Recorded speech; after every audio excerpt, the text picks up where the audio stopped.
Bismillahirrahmanirrahim. Assalamualaikum warahmatullahi wabarakatuh. Alhamdulillahi rabbil alamin wa bihi nasta'in ala umuri dunya waddin.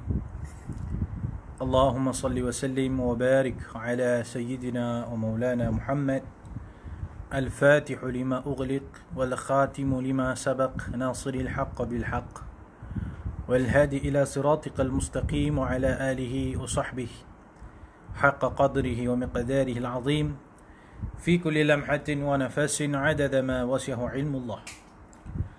رب اشرح لي صدري ويسر لي أمري واحلل عقدة من لساني ويفقه قولي. سبحانك لا علم لنا إلا ما علمتنا إنك أنت العليم الحكيم. ثم أما بعد. Tuan-tuan, puan-puan, sahabat-sahabat, sidang pendengar yang dikasihi Allah Subhanahu wa taala. Alhamdulillah, kita bersyukur kepada Allah Subhanahu wa taala dengan kesempatan dan keizinan yang diberikan kepada kita pada tengah hari ini. Alhamdulillah, kita dapat meneruskan lagi pengajian kita dengan membaca kitab Fathul Mu'in binaqdi Kitabil Arba'in karangan Al-Allamah Sayyid Abdullah bin Siddiq Al-Ghumari rahimahullahu ta'ala. Walaupun kelas ini sepatutnya diadakan pagi tadi pukul 9, namun kerana beberapa kekangan yang terdapat, maka kita anjakkan kelas ini pada waktu 2 lebih ni, supaya kita ambil juga satu peluang untuk kita menjalankan juga kelas ini. Jadi Alhamdulillah dapatlah kita buat kelas ini pada waktu sekarang ini. Baik sahabat-sahabat yang dirahmati Allah Subhanahu wa taala, bagi meneruskan pembacaan kitab pada tengah hari ini, kita membaca daripada muka surat 27. Muka surat 27 daripada kitab Fathul Mu'in. Muka surat 27 daripada kitab Fathul Mu'in binaqdi Kitabil Arba'in. Baik. Kita membaca satu bab, kritikan terhadap bab menetapkan mata bagi Allah Subhanahu wa taala yang Maha Agung dan Maha Suci. Jadi seperti yang kita dah beberapa kali kita ulang, kita menyatakan bahawasanya kitab yang kita nak mengaji ini, kitab Fathul Mu'in ini merupakan satu kitab yang mengkritik kitab yang lain. Satu kitab yang mengkritik kitab yang lagi satu, kitab yang lain, iaitu kitab Al-Arba'in fi Dalail Tauhid karangan Al-Syekh Al-Harawi. Al-Syekh Al-Harawi dalam kitab beliau Al-Arba'in fi Dalail Tauhid, beliau mendatangkan hadis-hadis berkenaan dengan hadis-hadis mutasyabihat. Hadis-hadis mutasyabihat. Lalu beliau mengisbatkan sifat-sifat bagi Allah Subhanahu wa taala. Beliau datangkan contohnya satu hadis yang secara zahirnya menyebut tentang jari, maka beliau menyatakan Allah Subhanahu wa taala itu ada jari. Satu hadis yang zahirnya seolah-olah Allah itu berada di langit, jadi beliau menjadikan hadis itu sebagai satu sandaran untuk menyatakan Allah Subhanahu wa taala mempunyai Allah Subhanahu wa taala mempunyai tempat, iaitu di langit. Jadi banyak hadis-hadis yang beliau ambil, lalu beliau fahamkan dengan cara yang terlalu bersifat zahir, iaitu secara literal. Di mana dengan kepahaman begini, maka seseorang itu akan mengisbatkan bahawa Allah Ta'ala ada sifat yang ni, ada sifat ni, ada sifat ni. Sedangkan kita di dalam metod ahli sunnah wal jamaah, kita diajarkan supaya kita tidak boleh mengisbatkan apa-apa sifat makhluk kepada Allah Subhanahu wa taala, kerana Allah Subhanahu wa taala maha suci daripada segala jenis-jenis sifat makhluk. Kita bila belajar akidah Ahli Sunnah wal Jamaah menerusi pengajian sifat 20, maka dalam sifat 20 kita mengaji bahawasanya Allah Subhanahu wa taala sifatnya mukhalafatuhu lil hawadith. Allah Subhanahu wa taala itu berlawanan dengan segala yang baharu. Allah Subhanahu wa taala itu berbeza dengan segala yang makhluk. Kemudian kita juga belajar tentang sifat Allah Subhanahu wa taala. Allahumma salli ala sayyidina Muhammad, mukhalafatu lil hawadith. Kemudian qiyamuhu bi nafsih. Allah Subhanahu wa taala itu berdiri dengan dirinya sendiri, dengan arti kata Allah tidak pernah berharap ataupun memerlukan kepada apa-apa pun. Ya, Allah Subhanahu wa taala tidak sama sekali memerlukan kepada apa-apa sekalipun. Jadi apabila seseorang itu menyatakan Allah itu ada tempat, Allah itu ada tangan, Allah ada mata, Allah ada jari, maka dia telah menisbahkan sifat-sifat makhluk kepada Allah Subhanahu wa taala, dan itu adalah satu bentuk kesesatan di dalam kalangan ulama Ahlussunnah wal Jamaah.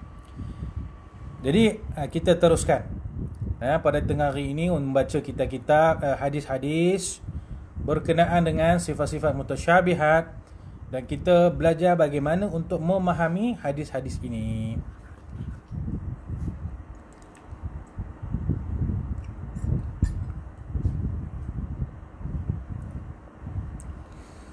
Jadi Syekh Harawi ada membuat satu kitab. Beliau mendatangkan hadis-hadis mutasyabihat lalu mengisbatkan sifat bagi Allah Subhanahu wa taala.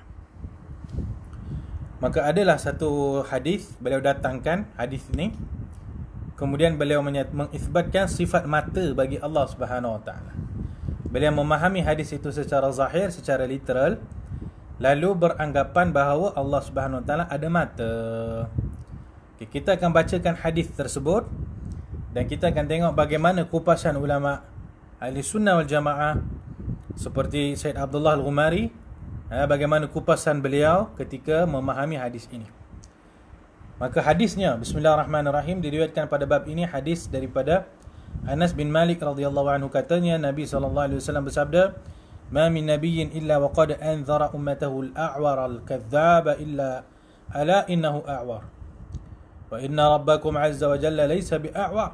Maktubun baina 'ainayhi kaf fa ra." Tidaklah seorang nabi pun melainkan mereka akan memperingati umatnya terhadap sang pendusta yang buta mata sebelah. Sang pendusta di sini maksudnya apa? Maksudnya Dajjal. Tidak ada seorang pun nabi yang melainkan mereka akan mengingatkan umat mereka tentang Dajjal, tentang fitnah Dajjal, tentang Dajjal yang pendusta, yang buta sebelah mata. Ketahuilah bahawa Dajjal itu buta sebelah matanya, sedangkan Tuhanmu tidak buta sebelah mata. Tertulis di antara kedua matanya kaf fa ra. Maksudnya Nabi SAW menyatakan apabila muncul Dajjal pada akhir zaman, maka Dajjal matanya satu sahaja, sebelah je mata dia. Sedangkan Dajjal tu bila datang dia akan mengaku dia sebagai Tuhan. Dia akan menunjukkan pelbagai kekuasaan, pelbagai perkara-perkara yang ajaib kepada manusia supaya manusia akan tertipu dan akan menerima dia sebagai Tuhan.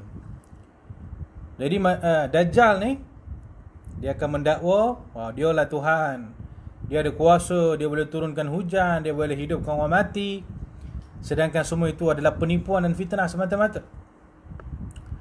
Maka Nabi SAW ingatkan kepada kita semua sebagai umatnya. Nabi kata Dajjal itu matanya buta sebelah, sedangkan Allah tidak pernah buta mata sebelah. Allah Subhanahu wa taala, Tuhan yang hak, satu-satunya Tuhan yang layak disembah. Allah Subhanahu wa taala tidak buta mata sebelahnya. Maksudnya Nabi nak ajarkan, kalau kamu tengok datang Dajjal besok bawa sebelah mata dan dia mengaku sebagai Tuhan, maka ketahuilah dia bukan Tuhan. Dia bukan Tuhan, dia bukan Allah. Walaupun dia boleh menipu semua orang, dia boleh turunkan hujan, dia boleh hidupkan orang mati, namun Dajjal itu adalah pendusta, kata Nabi. Dajjal itu buta sebelah mata, sedangkan Allah tidak buta sebelah matanya. Nabi nak ajarkan jangan percaya kat Dajjal tu.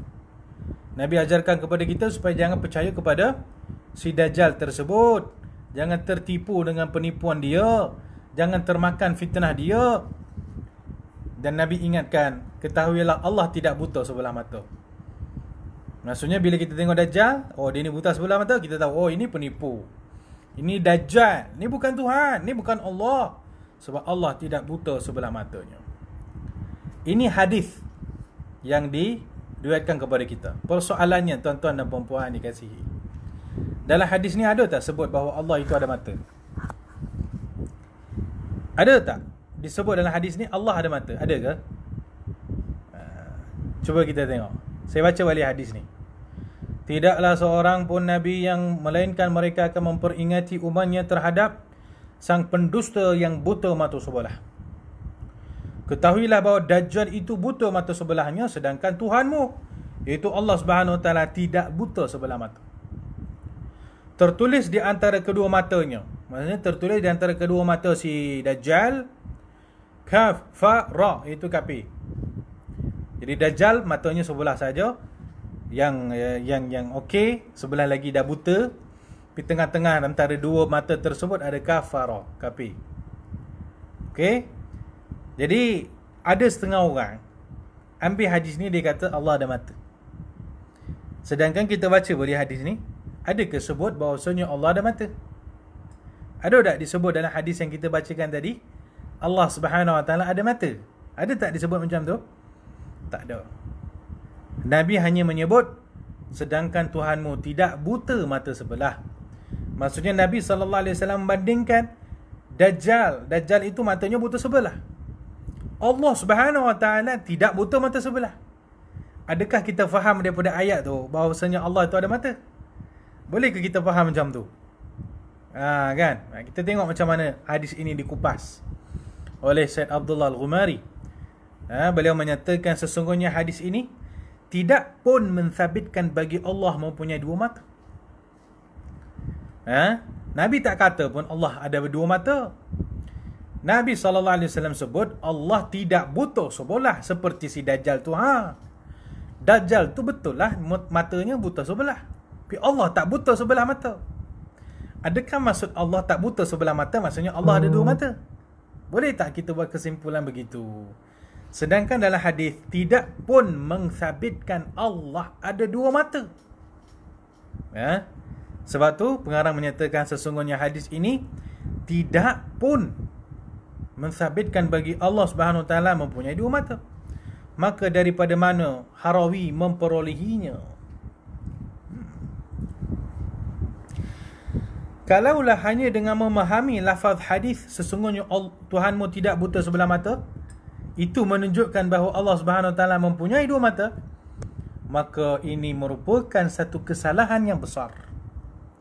Nabi SAW menyatakan Dajjal itu buta mata sebelah, Allah pula tidak buta mata sebelah. Kalau kita fahamlah ayat Allah tidak buta mata sebelah tu, kita faham ayat tu bahawa Allah ada dua mata, maka itu adalah satu kesalahan yang besar. Nabi kata Allah tu tak sama dengan si Dajjal. Dajjal tu buta mata sebelah, Allah tak buta mata sebelah. Tiba-tiba kita faham, oh macam tu Allah ada dua mata. Oh, itu cara faham yang salah. Sesungguhnya sifat-sifat Allah Subhanahu Wa Taala itu tidak boleh disabitkan melainkan dengan lafaz yang sarih daripada hadis yang sahih. Sarih ni maksudnya jelas, terang-terangan, terang-terang, tanpa ada perselindungan, tanpa ada kemungkinan lain, terang-terangan. Dalam hadis itu kalau disebut Allah ada mata, okey, baru kita boleh kata Allah tu ada mata. Tapi Nabi kata Allah tidak buta mata sebelah. Tapi adakah itu maksudnya Allah itu ada dua mata? Boleh tak kita faham daripada ayat tersebut Allah itu ada dua mata? Maka Syed Abdullah Al-Ghumari kata tak cukup, tak boleh. Tak boleh kita nak kata Allah itu ada sifat mata hanya dengan berpandukan hadis ini, sedangkan dalam hadis ini tidak sarih, tidak jelas pun mengisbatkan Allah dengan dua mata. Kemudian disebut terdapat dalam ayat Quran yang menunjukkan Allah punya satu mata. Cuba kita tengok sama-sama kita tengok. Ada ayat menunjukkan Allah ada satu mata. Firman Allah Subhanahu Wa Taala, "Walitusna'a 'ala 'aini." Walitusna'a 'ala 'aini, kata Allah Subhanahu Wa Taala, dan supaya engkau dibela dan dipelihara dengan mataku. Walitusna'a ala aini, dengan mataku. Ain satu mata. Mufrad dalam bahasa Arab kita panggil mufrad, singular kita panggil satu saja, satu mata, ain. Bukan itu saja, di dalam Al-Quran juga terdapat ayat yang menunjukkan Allah punya banyak mata. Seperti firman Allah Subhanahu Wa Taala, fa innaka bi a'yunina, sesungguhnya engkau tetap terselamat dengan mata-mata kami. Kan? Mula-mula sekali hadis tu orang faham Allah ada dua mata. Okey. Sekarang dalam satu ayat Quran Allah Taala kata apa? Allah ada satu mata. Okey. Kemudian dalam satu ayat yang lain Allah Taala kata ayunina, mata kami, banyak pula matanya. Dalam ayat yang lain firman Allah Subhanahu Wa Taala wasna'il fulka bi a'yunina. Ini firman Allah Taala kepada Nabi Nuh alaihi salam, wahai Nabi Nuh, buatlah bahtera dengan mata-mata kami. Ya. Kemudian ada juga ayat Quran Allah Subhanahu Wa Taala berfirman, tajri bi a'yunina, yang berlayar laju dengan mata-mata kami. Jadi banyak dalam ayat Quran juga disebut tentang mata-mata Allah. Ya, mata-mata kami kata Allah, mataku kata Allah. Jadi apakah maksud ini? Apakah maksud mata-mata dalam Quran ini, wahai sahabat-sahabat sekalian? Adakah maksudnya adalah mata ni, ataupun ada maksud yang lain di dalam firman Allah Subhanahu Wa Taala yang kita bacakan tadi? Kita cuba tengok satu-satu ya. Pertama, firman Allah Taala walitusna'a ala aini, dan supaya engkau dibela dan dipelihara dengan mataku, kata Allah Ta'ala. Maksudnya, ayat ini ditujukan kepada Nabi Musa AS. Allah Subhanahu Wa Ta'ala mentakdirkan bahawa Nabi Musa AS ketika masih kecil, Nabi Musa dihanyutkan oleh ibunya ke dalam sungai.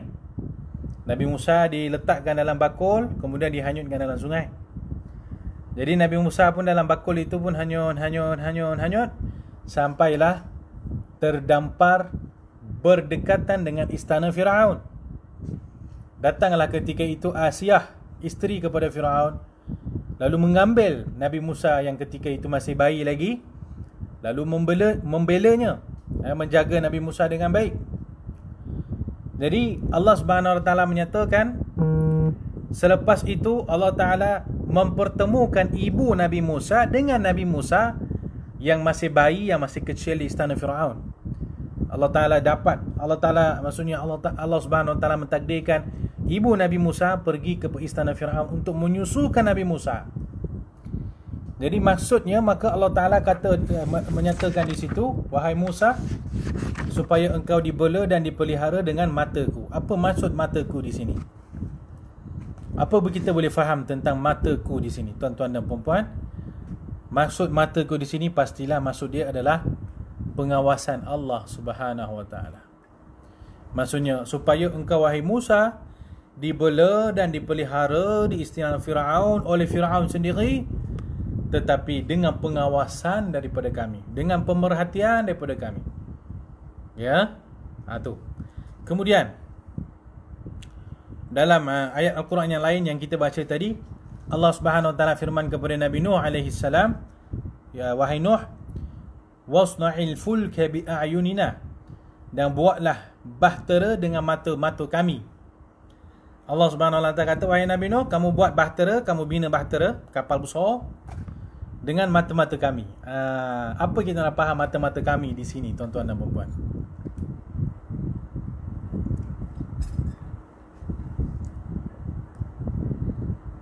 Apa maksud mata-mata kami di sini? Pastilah juga maksud dia adalah pengawasan. Maksudnya Allah Subhanahu Wa Taala menyatakan kepada Nabi Nuh, wahai Nuh, binalah bahtera, kami akan sentiasa mengawasi kamu dan menjaga kamu. Jadi mata dalam ayat Quran di sini bukan mata maksudnya anggota ni. Ini maksudnya pengawasan, kawalan, pemerhatian Allah Subhanahu Wa Taala. Nabi Nuh alaihi salam sentiasa di bawah pemerhatian Allah Subhanahu Wa Taala. Begitu jugalah ayat-ayat lain. Semua ayat dalam Al-Quran yang menyebut ain, sama ada secara mufrad aini ataupun secara jamak a'yun, semua memberi makna iaitu pengawasan dan pemerhatian. Okey, cuba kita tengok muka surat 28. Disebut di sini semua ayat ini menunjukkan bahawa ini sebab ain itu bukanlah bermaksud mata zahir, namun yang dimaksudkan ialah sifat pemeliharaan dan pengawasan Allah Subhanahu wa taala. Berkata Al-Imam Ibn Hazm, ya, sahabat-sahabat mungkin pernah dengar nama Imam Ibn Hazm. Imam Ibn Hazm menyatakan menyifatkan bagi Allah Subhanahu wa taala dengan dua mata adalah dilarang, kerana tidak ada nas, iaitu dalil yang jelas menunjukkan perkara ini. Kan? Jadi ulama dah jelaskan dah. Imam Ibn Hazm ini tuan-tuan dan puan-puan, ya, hebat Imam Ibn Hazm ini adalah seorang ulama yang mengembangkan mazhab Zahiri. Ya, Imam Ibn Hazm mengembangkan mazhab Al-Zahiri. Apa maksud mazhab Al-Zahiri? Mazhab Zahiri adalah memahami Al-Quran dan As-Sunnah dengan cara zahirnya sahaja. Mereka tidak menggunakan usul fiqh, tidak menggunakan qiyas, tidak menggunakan masadir tasyri' yang lain. Mereka hanya berpandukan kepada ayat Quran, pada ayat Sunnah Nabi secara zahir. Tapi pelik Imam Ibn Hazm sendiri, walaupun dia zahiri, tapi dia tidak faham ayat-ayat Quran tadi secara zahir. Dia tak faham secara zahir macam tu. Bahkan Imam Ibn Hazm sendiri menyatakan menyifatkan Allah dengan dua mata adalah dilarang, sebab tak ada nas, tak ada dalil. Nak sifatkan Allah Subhanahu Wa Taala dengan satu mata pun tak boleh, dua mata pun tak boleh, banyak mata pun tak boleh, kerana tidak ada dalil ataupun nas yang sharih menunjukkan perkara ini. Ya, itu maksud dia, kata Imam Ibn Hazm rahimahullah. Sahabat-sahabat, jadi menerusi penjelasan Said Abdullah Ghumari dan juga nukilan daripada Imam Ibn Hazm tadi, kita boleh memahami bahawasanya Allah Subhanahu Wa Taala sama sekali tidak boleh dinisbahkan ataupun disifatkan dengan mata. Walaupun dalam ayat Al-Quran disebut Allah, dalam ayat Al-Quran seolah-olah menisbahkan mata bagi Allah. Walaupun dalam hadis Nabi SAW yang kita baca tadi, seolah-olah Allah Subhanahu Wa Taala ada mata, tapi semua ini tidak bermaksud mata yang zahir, tapi yang dimaksudkan mata di sini adalah sifat pengawasan Allah Subhanahu Wa Taala, sifat pemerhatian Allah Subhanahu Wa Taala. Ini satu perkara yang perlu kita jelas, supaya jangan kita dengar orang berkata Allah ada mata, kita pun kata Allah ada mata. Tak jadi. Kenapa dia orang kata Allah ada mata? Tengok dalam Al-Quran sebut Allah ada mata. Itu maksud mata di situ bukan mata ni, tapi maksud dia pengawasan dan pemerhatian. Kalau kita dalam bahasa Melayu pun, ya, sahabat-sahabat, dalam bahasa Melayu pun kita panggil, ada setengah orang ni kita panggil dia mata-mata. Apa maksud dia mata-mata? Apa maksud mata-mata? Mata-mata ni si pengintip, yang suka intip orang tu dipanggil mata-mata. Ya, pengintip ni suka intip orang, suka perhatikan orang, suka mengintip, curi-curi. Itu namanya mata-mata. Kenapa? Adakah dia orang dipanggil mata-mata sebab mereka ada banyak mata? Of course tidak. Mereka dipanggil mata-mata kerana sifat mereka suka memerhatikan dan mengintip pekerjaan orang lain, maka dia dipanggillah sebagai mata-mata. Jadi mata ni adalah satu simbolik kepada pemerhatian dan juga penglihatan ataupun pengawasan.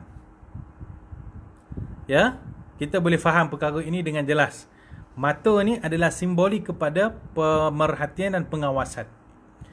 Maka dalam ayat-ayat Al-Quran dan juga sunnah Nabi SAW, kalau disebut bahawa Allah mempunyai mata, ataupun disebut mata-mata Allah dan sebagainya, maka automatik kita akan faham bahawasanya dimaksudkan di sini bukanlah Allah ada mata seperti mata kita ni, tetapi maksud dia adalah Allah Subhanahu Wa Taala sangat memerhatikan dan mengawal hamba-hambanya, sehingga peringkat tidak ada satu pun perbuatan hamba-hambanya yang tidak diketahui oleh Allah Subhanahu Wa Taala, kerana pengawasan Allah, kerana pemerhatian Allah. Maka pengawasan dan pemerhatian inilah yang di-mention sebagai mata dalam Quran dan juga hadis Nabi SAW. Jadi sahabat-sahabat yang dikasihi Allah Subhanahu Wa Taala, jadi inilah dia satu hadis yang kita nak faham tentang macam mana kita nak berinteraksi dengan ayat-ayat Al-Quran dan juga hadis Nabi SAW, yang dalam itu menyatakan seolah-olah Allah Subhanahu Wa Taala mempunyai mata. Baik, InsyaAllah saya rasa untuk hari ini mungkin kita berhenti di sini sahaja. Ya, dapat kita faham satu hadis ini pun Alhamdulillah. Jadilah ya, kita dapat faham satu hadis ini pun dah bagus. InsyaAllah kita akan bertemu lagi pada minggu hadapan dengan satu tajuk yang sangat bagus juga, kritikan terhadap bab Allah Subhanahu Wa Taala mencipta syurga Firdaus dengan tangannya. Ya, Allah Subhanahu Wa Taala ciptakan syurga itu dengan tangan Allah. Jadi maksudnya, adakah Allah Taala ada tangan sampai Allah Subhanahu Wa Taala gunakan tangannya untuk menciptakan syurga Firdaus? Ya, jadi insya-Allah kita akan membicarakan tentang perkara ini pada minggu hadapan dengan izin Allah Subhanahu Wa Taala. Jadi sahabat-sahabat, saya minta maaf kalau ada kekurangan, dan saya berharap insya-Allah semoga ada manfaat, walaupun sangat pendek sekali perkongsian kita pada petang ini, tapi mudah-mudahan adalah sedikit manfaat yang dapat diambil. Itu sahaja, insya-Allah bertemu kita pada minggu depan. Wabillahi taufiq wal hidayah. Assalamualaikum warahmatullahi wabarakatuh.